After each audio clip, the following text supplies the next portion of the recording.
मृत्यु से भयभीत नहीं होना चाहिए। मृत्यु अटल सत्य है। मृत्यु अवश्यम भावी है। मृत्यु लोक में आपने जन्म लिया, कोई भी व्यक्ति हो। देखिए, मृत्यु के ऊपर मैं आपको बताता हूं। राजा परीक्षित, भागवत में जिसका उल्लेख है, राजा परीक्षित को श्रीमद् भागवत पुराण सुनाते हुए जब सुखदेव जी महाराज 6 दिन बीत गए, 6 दिन उनको सुनते सुनते हो गए थे। और तक्षक कौन था? सर्प। तक्षक, सर्प के काटने से मृत्यु होने का एक दिन शेष रह गया। तब राजा परीक्षित का शोक और मृत्यु का भय दूर नहीं हुआ। अपने मरने की घड़ी में उसको बारंबार याद करते रहे। उनका जीव यहीं अटकता रहा, घबराते रहे, मेरे को मरना है, मेरे को मरना है। हर व्यक्ति घबराता भी है, कोई भी व्यक्ति, अच्छे अच्छे व्यक्ति घबराते हैं। पर उस वक्त भगवान का ध्यान करना चाहिए। जिस प्रकार से मलिन कांच में, गंदे दर्पण में सूर्य की प्रतिबिंब नहीं पड़ती, उस प्रकार से हमारे मन में भी थोड़ी सी गंदगी रहती है तो ईश्वर का प्रतिबिंब नहीं पड़ता है। भगवत भजन करें। भगवत भजन करने से सारे विकार दूर होते हैं, आत्मशक्ति में वृद्धि होती है। सुखदेव जी महाराज ने अपरीक्षित को एक कथा सुनाना आरंभ कर दी कि इनका मृत्यु का शोक दूर नहीं हो रहा है। उन्होंने उदाहरण दिया। उदाहरण भी हमारे ऋषि मुनि ऐसे ऐसे देते थे, व्यक्ति को बहुत जल्दी चैतन्यता आ जाती थी। सुखदेव जी महाराज ने परीक्षित को उदाहरण दिया। राजन, बहुत समय पहले की बात है। राजा एक जंगल में शिकार करने गया। शिकार करते करते अपने सैनिकों के साथ में रास्ता भटक गया, मार्ग भटक गया। सैनिक लोग भी बहुत दूर निकल गए, किसी का कोई अता पता नहीं, उनका कोई सहयोगी, कोई मंत्री, कोई साथ में नहीं। राजा अकेला, मार्ग ही भटक गए। घना जंगल, अंधेरी रात होने लगी। जोरदार बारिश का भी देखो उसमें योगदान हुआ। बारिश होने लगी, बिजली कड़कड़ाने लगी, चमकने लगी। राजा विचार किया कि अब ये किधर जाएं, कुछ मार्ग समझ में नहीं आ रहा है। प्रातःकाल सूर्योदय हो तो हमें मार्ग दिखे, रात में मार्ग दिखता नहीं है, समझ पड़ती नहीं किधर से किधर निकल जाएं। अब रात्रि विश्राम की सोची उन्होंने। रात्रि विश्राम के लिए दूर से उनको एक झोपड़ी दिखाई दी। झोपड़ी के पास देखते ही उनको दीपक जलता हुआ प्रकाश दिखा। तो वो प्रकाश को दिशा में चलने लगे। धीरे धीरे धीरे चलते चलते पहुंच गए। सिंह गर्जना कर रहे थे, बारिश जोरदार हो रही थी, बिजली कड़कड़ा रही थी।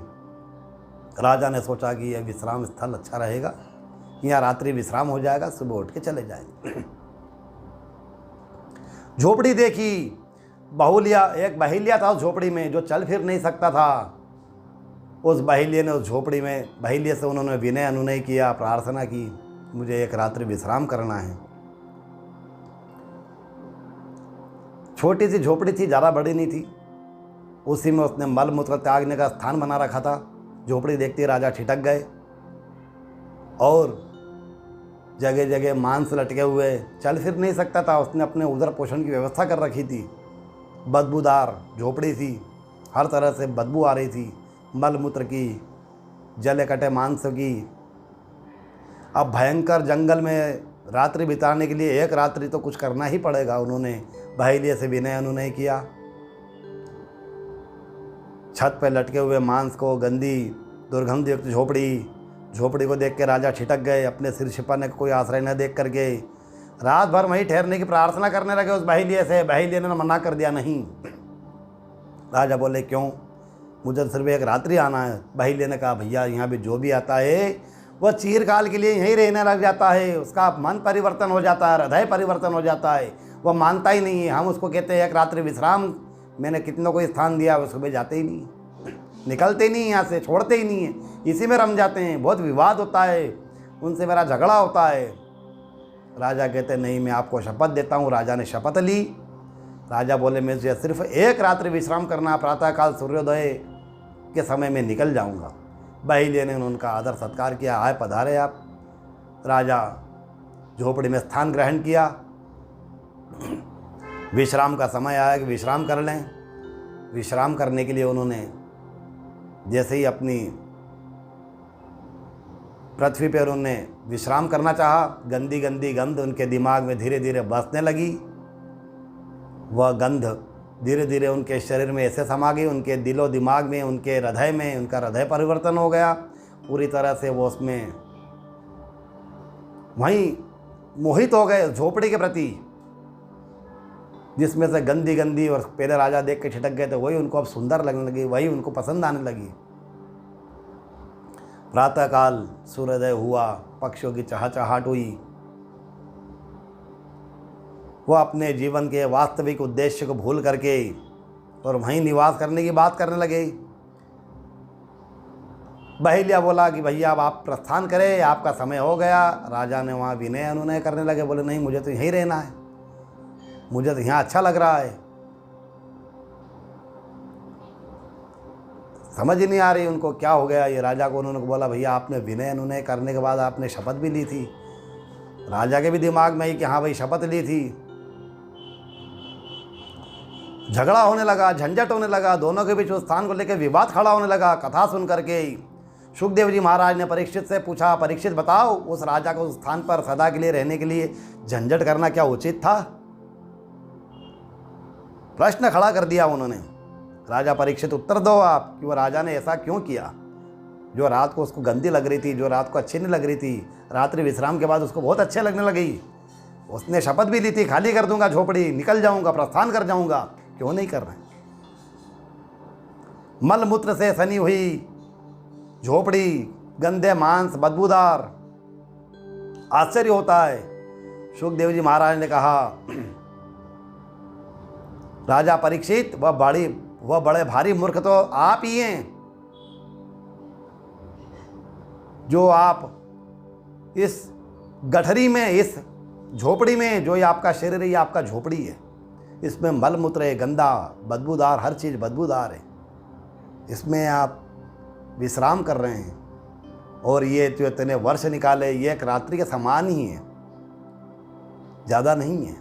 ये आपके लिए कि मैंने 80 वर्ष जी गया, 90 वर्ष जी गया, 100 वर्ष जी गया, ये एक रात्रि का, मात्र एक रात्रि का। चीर निद्रा में जब आप विश्राम करेंगे तो एक रात्रि ही कहलाएगी। इस मलमूत्र की गठरी में, नश्वर शरीर में आपकी आत्मा को रहना आवश्यक है क्या? यह अवधि तो कल ही समाप्त हो जाएगी। अब आपको उस लोक जाना है जहाँ से आप आए हैं। राजा परीक्षित को कह रहे हैं कि आपको उस लोक में जाना है जहाँ से आपने पदार्पण किया, जहाँ प्रस्थान करेंगे। फिर भी आप झंझट फैला रहे हैं, मरना नहीं चाहते हैं। आपकी मूर्खता नहीं है तो और क्या है, आप ही तो हैं। राजा परीक्षित की तंद्रा जगी, उनको स्मरण आया, ज्ञान का उदय हुआ। राजा परीक्षित ज्ञान जाग पड़ा, बंधन से मुक्ति के लिए सहर्ष स्वीकार हो गई। कभी भी देखिए आप, माँ के गर्भ में जब बालक या बालिका, कोई भी जब गर्भ में जीव का प्रादुर्भाव होता है तो वो धीरे धीरे अंदर गर्भ में भगवान से प्रार्थना करता है, इस मल मूत्र की गठरी से मुझे बाहर निकालो भगवान, मैं आपका भजन करूँगा, मैं दान करूँगा, मैं पूजन करूँगा, मैं यह करूँगा। खूब विनय अनुनय करता है, शपथ लेता है, बहुत प्रार्थना करता है कि यहाँ बहुत कष्ट है। उसकी माता तीक्ष्ण पदार्थ खाती है, उसको कृमि काटते हैं, हर तरह की परेशानियाँ होती है। कड़वे खाती है, कड़वे स्वाद वाले, कसेले स्वाद वाले, मिर्च मसाले वाले, खट्टे स्वाद वाले। मीठा खाती है, कीड़े उसको काटते हैं। उस नरक में वो 9 मास तक कष्ट भोगता है, भगवान से प्रार्थना करता है मुझे इससे मोक्ष कराओ। बाहर आता है, वापस उलझ जाता है माया में। सुंदर स्त्री, सुंदर मकान, सुंदर वाहन, आलीशान बंगला, सभी तरह की सुख सुविधाएं, मेरा यौवन, मैं स्मार्ट, सुंदर, खूबसूरत, हर तरह की व्यवस्थाएं, वो इसमें जीव रमा लेता है। भगवत भजन करो, कलयुग केवल नाम आधारा, सुमिर सुमिर नर उतर ही पारा। कलयुग में आपने जन्म लिया है, आपको तपस्या नहीं करना है, पानी में खड़े रह करके हवा का भक्षण नहीं करना है। निराहार है 6 वर्ष से, 10 वर्ष से, एक टाइम नहीं मिलते महाराज, इंडिकेटर शुरू हो जाते हैं, गर्मी बहुत तेज है, एसी होना चाहिए, यह होना चाहिए।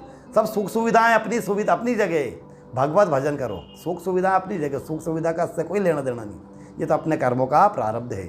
अच्छे कर्म करेंगे तो अच्छी सुख सुविधा मिलेगी, बुरे कर्म करेंगे तो बुरे कष्ट मिलेंगे, ये तो अपना प्रारब्ध है। भजन करे, पूजन करे, जितना हो सके दान करे, जितना हो सके। कलयुग केवल नाम अधारा, सुमिर सुमिर उतर ही पारा।